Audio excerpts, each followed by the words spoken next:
Hello, everyone. Let's jump into the video. In an interview with Nico Hülkenberg, he basically said the following: Bortoletto is my direct rival. That's essentially what he said because a driver's first rival is always their teammate. He also mentioned, I want to do what's best for the team, but also for myself and my career. He even said, I have to do what's best for my career. And he's right. I have to admit he's right. There's this romantic idea that the veteran will help the younger driver.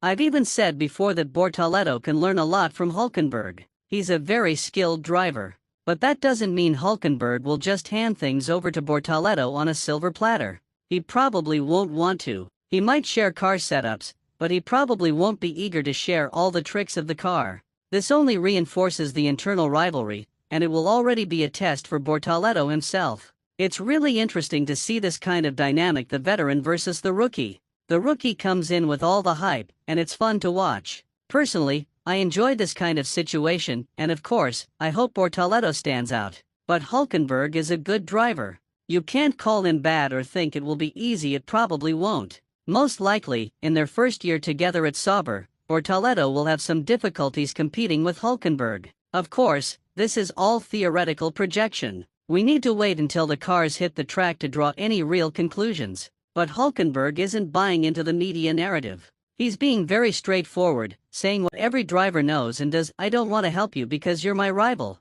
He also knows that, since he's nearing the end of his career, every point he scores against Bortoletto and every good performance could mean more years in Formula One for him. So for Hülkenberg, it's really all or nothing. At the same time, Bortoletto is also in an all-or-nothing situation, where he needs to prove himself, even though he has a relatively long contract with Sauber. It's interesting Hülkenberg isn't playing into the media talk. Meanwhile, Sauber has completed its pre-season tests, not the official pre-season, but tests with older cars. They ran for 2 days in Imola, and this is where feedback about Gabriel Bortoletto comes in. On the first day, there's an article on Motorsport written by Brazilians, because the international press hasn't been talking much about these tests. They've mentioned that Sauber and AlphaTauri tested in Imola, but here in Brazil, there's always anticipation around hearing about Bortoletto. So what happened? There's an article on Motorsport that, let's say, greatly praises Gabriel Bortoletto's performance. Honestly, I found the article a bit exaggerated.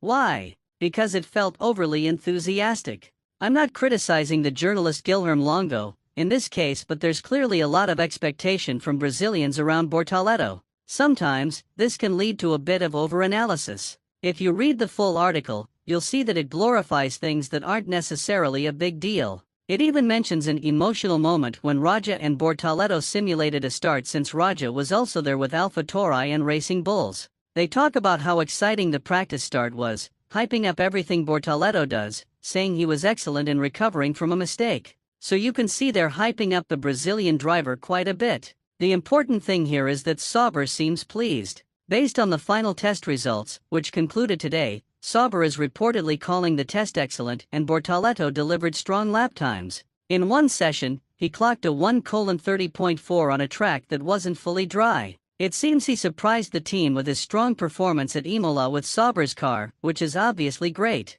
Ueza was also on track with Racing Bulls. And Bortoletto gained some experience driving on a wet track, as it's been raining in that region of Italy. Hamilton was also on track. That's it, folks. Don't forget to subscribe and leave a like.